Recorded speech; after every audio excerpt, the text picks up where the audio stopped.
Ngiye kugushimira kandi ngo ikaze gukurikirana ibiganiro n'amakuru bicana kuri Dawin Sport Zone kugira ngo uri inshuti y'akadasoka. Niyo mpamvu uko ntangira video yanjye ya buri munsi genda nkubwira ngo uri inshuti y'akadasoka, Imana igenda iguhereza umugisha mu byo ukora byose bya buri munsi. Nta kindi kiba kizanye rero hano kuri Dawin Sport Zone kugezaho amakuru y'imikino ashyushye kandi agezweho. Ubona ko mbandereye ku binyamakuru muri iki gitondo, nta kindi kinyamakuru kiragenda update ngakini iwacu mu Rwanda kugira ngo uherereye mu Rwanda rero muna eshanu z'igihugu amajyepfo, amajyaruguru, iburasirazuba n'uburengerazuba ndetse n'umujyi wa Kigali. Nizere ko muramutse neza, namwe rero bitameze neza mwihangane, ni impamvu z'igihe ubona yuko ibitagenda neza uno munsi izagenda bigenda neza. Kamanzanywe n'iki rero ni inkuru z'imikino hatari inkuru hatari mbaneruye ku binyamakuru bigiye bitandukanye byandika ku mugane w'Uburayi. Ubona ko byandika amakuru agendanye n'imikino abagezweho muri iki gitondo, ndagenda nyakugezaho. Wowe rero icyo usabwa ni gukora subscribe, like, share na comment hano kuri Dawin Sport Zone, ubundi tukajya twibanira mu nkuru z'imikino zigezweho kandi zishyushye. Ubona ko ngenda nzi kugezaho mitanu kwa tanu. Mitanangira rero ku nkuru y'imikino yagendaga ku mugoroba, wabonaga yuko hari ku mugane w'Uburayi hakinwaga imikino igiye itandukanye UEFA Nations League. Muziko rero amakipe menshi yagiye ajya mu y'ibihugu ari mu cyo bita UEFA Nations League. Umugane wa Afrika bari mu cyo bita African Cup Nations League, naho na mikino rero y'ibihugu. Ubwo nako amakipe agiye atandukanye yagendaga asubika ibihugu bigiye bitandukanye yagendaga bisubika shampiyona zara mu bihugu bajya kwitabira ibijyanye na international break. Ubwo rero ni imikino ibijyanye n'ibihugu, abakinnyi bagiye batandukanye bagiye gutanga imisada ku bihugu byabo, ibihugu bigenda bihura bikinira ibintu bigiye bitandukanye. Hari rero mu mugane wa Amerika bakinaga mu cyo bita World Qualification, barashaka rwose barimo bakina imikino izaberekeza mu gikombe cy'isi 2026. Ubona ko bitaba byoroshye rero. Nagendaga nkomoza ku yankubwiye ngo ku mugoroba hari imikino igiye itandukanye agenda giba mu cyo bita UEFA Nations League. Ngo ni igikombe cyahara ku mugane w'Uburayi. Amakipe mu France agenda gakina, amakipe y'igihugu cy'Ubwongereza agenda gakina. Ndagenda mbikomozaho, ndagenda nkubwira ku bakinnyi bagiye batandukanye wo bita Bukyo Saka. Amakuru arimo aramuvugaho nayahe inkuru rero yakababaro adasanga hari meza ku ikipe ya Arsenal de Gunners, nyuma yuko umukinnyi Bukyo Saka bivuzwe ko ku mugoroba ubwo igihugu cy'Ubwongereza cyakinaga n'igihugu cya Greece yagendaga agiramo imvune. Ndagenda mbigarukaho nangiye rero sasa ku mugoroba uko nabikubwiraga amakipe y'ibihugu agendaga akina imikino igiye itandukanye, aho ku mugane wa Afrika bakinaga icyo bita African Nations Cup.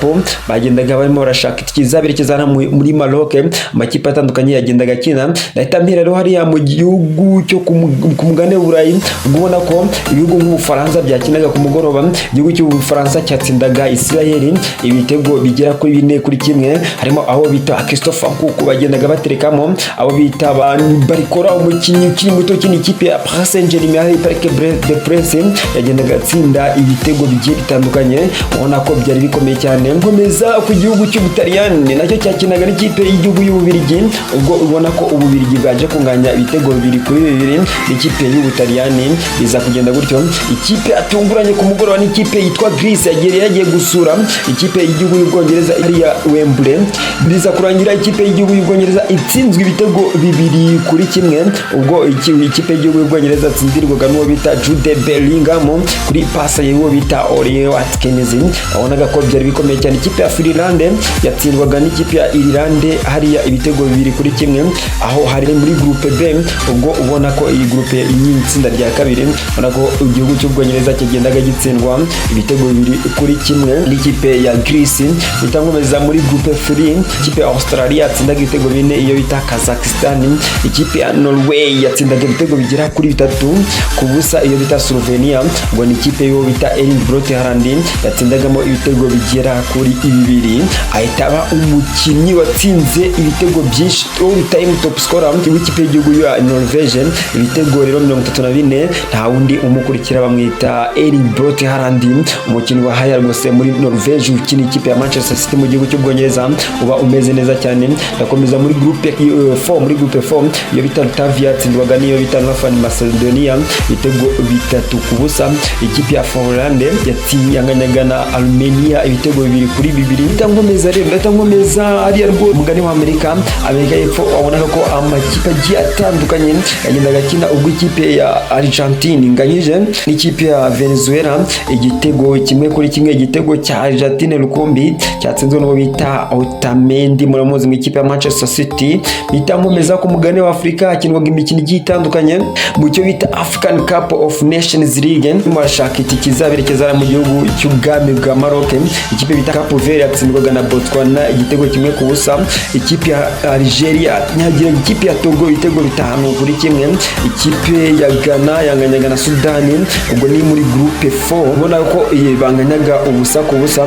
Ikipe y'igihugu ya Congo DRC yatsindaga Tanzania igitego 1-1 ubwo ni muri groupe H. Twakomezaga muri groupe G ubwo ikipe ya Namibia yatsindwaga na Zimbabwe igitego 1-0. Ikipe ya Burkina Faso yanyagiye Uburundi muri groupe L ibitego 4-1. Ndahita nkomereza he ati nkomereje nakomeza gara mu gihugu cyo ku mugabane wa Amerika ubona ko ikipe ya Brazil noneho kera kabaye yatsindaga ibitego 2-0. Ikipe ya Argentine muko nayikomozagaho yanganyaga na Venezuela igitego 1-1. Igitego rukumbi cyo bita Otamendi Nicolas Otamendi atabaye ikipe ya Argentine ubona ko bitari byoroshye.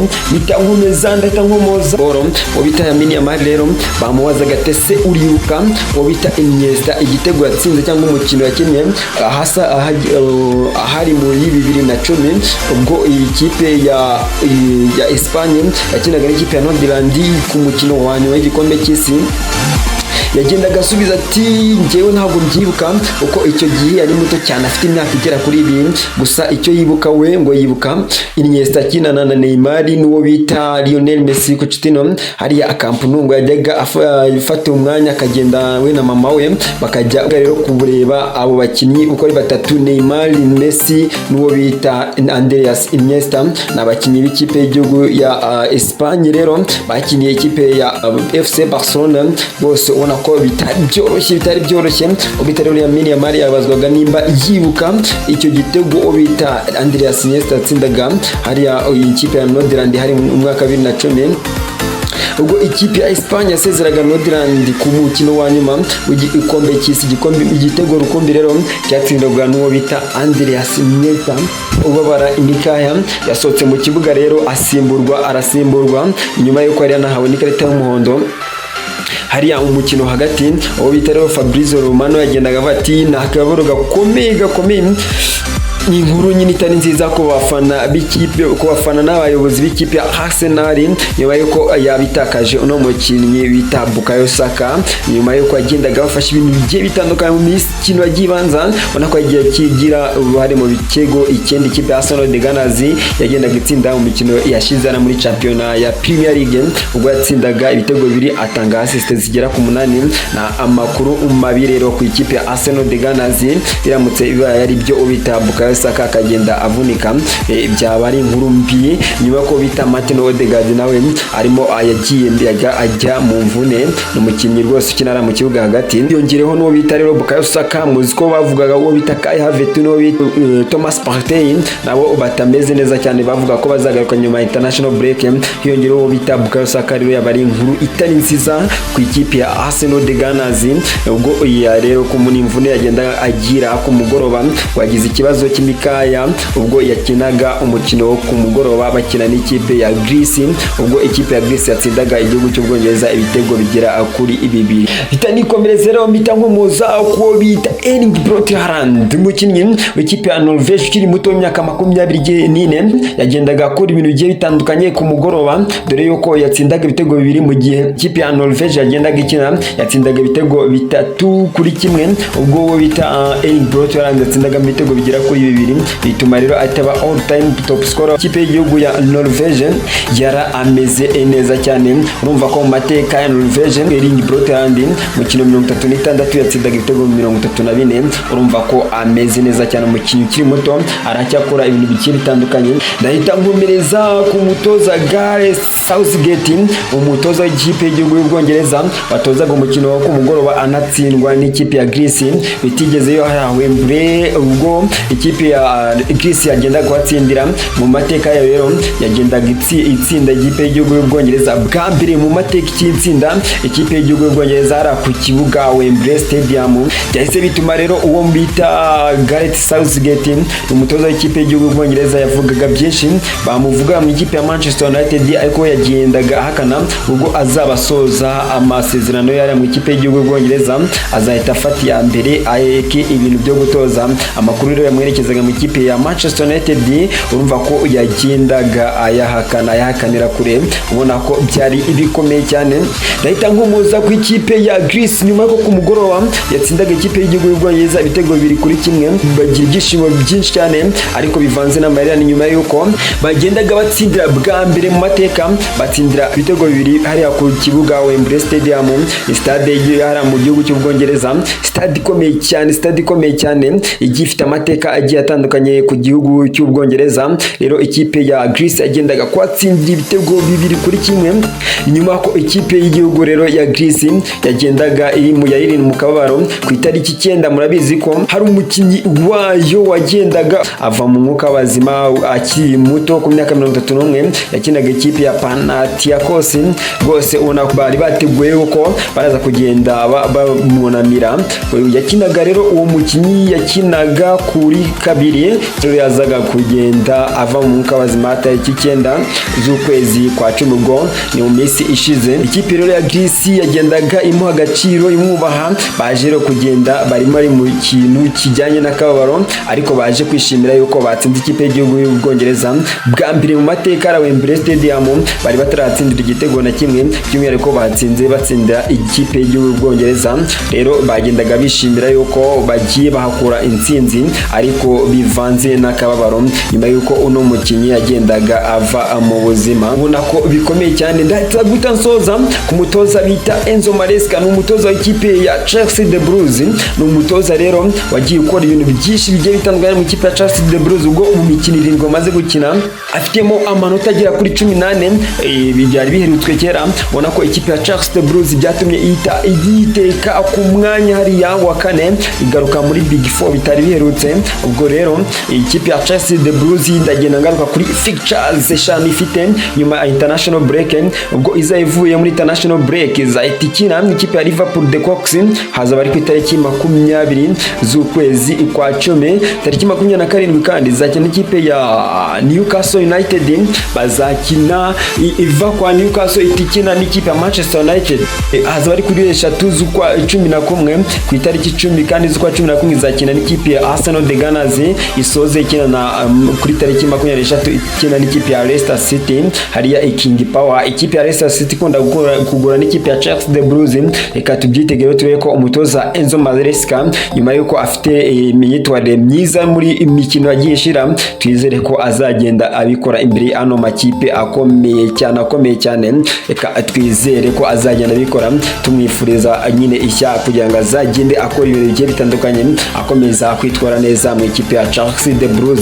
Ndahita nsoza rero nagenda ngaruka ku ikipe ya Greece nyuma yuko yagendaga yishimira ibintu bigiye bitandukanye yagezeho ku mugoroba gatsinda ikipe y'igihugu y'Ubwongereza. Bagendaga rero bibuka bamanika jezi nimero 2. Umukinnyi wayo yagendaga ahura n'ibibazo aza kuva mu mwuka w'abazima, bamwitaga George Barcock. Yagendaga rero akuva mu mwuka w'abazima, bagendaga rero bishimira yuko batsinze ariko bari marira menshi cyane aterwa nuko uno mukinnyi wakinaga ino kipe y'igihugu yagendaga ava mu buzima. Nsoza rero mbabwira ngo bakunzi ba Down Sport Zone nuko nsoje amakuru imikino nk'ibisanzwe no kuri Down Sport Zone. Cyo musabwa no gukora subscribe, like, share na comment kugira ngo tujye twibana mu nkuru za sport zigezeho kandi zishyushye, ubundi duhuze ku munsi w'ejo. Imana ibarinde kandi ibahe byose mwifuza. Assalamu alaikum.